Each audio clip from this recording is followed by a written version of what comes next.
po jako akawuwo.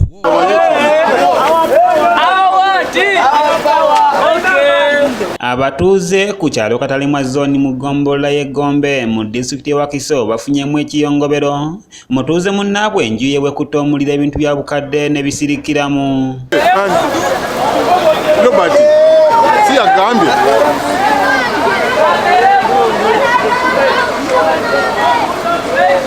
Ategerekeseko erya Maama Rajabu ne bba Mwami Magumba be baguddemu ekikangabwa oluvannyuma lw'omukozi gwe balina ewaka okugolola n'aleka paasi mu masannyalaze oluvannyuma ebwatuse n'eyokya enju yonna n'ebintu byamwo. Babadde baleseeko paasi. Paasi eyo nga yeviiriddeko obuzibu kuba babadde basibyewo ate nga abaana baliwo.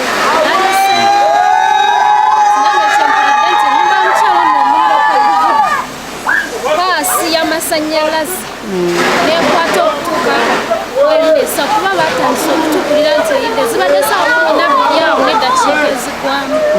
Abatuuze be tusanze mu Kironga bonna bayongobevu batutegeezezza ng'omuwala abadde ava okugula ebintu ku dduuka lya Maama Rajabu bw'alabye omukka nga guva mu nju n'agezaako kumutegeeza wabula nga byamugamba tabitegeera.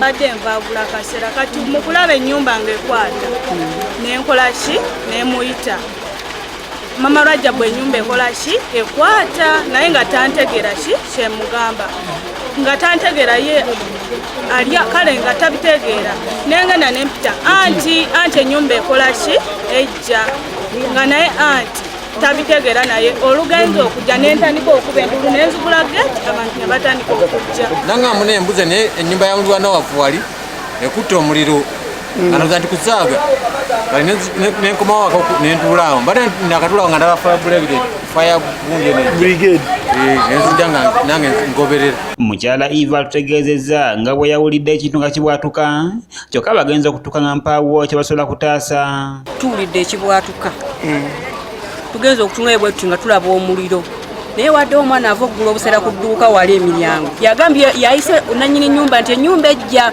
era nannyini nnyumba wategedde okutegeeza n'agamba omukozi aleseeko paasi naye nga tetukyalina kyetutaasa tetulina kyetutaasa ng'ennyumba yonna yonna tulaba muliro tetulina kyetukola kwegamba naye ebintu nkuyanja bitomukomedde omuliro wabula abatuuze batutegeeza ng'ennyumba eno bwekutta omuliro ku ssaawa 12:30 wabula fire brigade etuuse ku ssaawa 2:30 nga nekisinza okubeewuunyisa ate ekimotoka kye baleese ne kiggwamu amazzi nga n'omuliro tegunnazikira.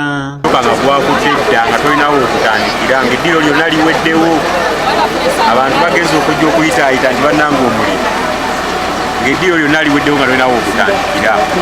Banene ab'ebimotoka batuyambe nga we tubanga nga tubayise mutuyambe nga mwanguweko bambi tusabye omulanga mutuyambe nga we tubanga nga tubakubidde omulanga mwanguweko mutuyambe mutukati ebintu byonna biweddewo.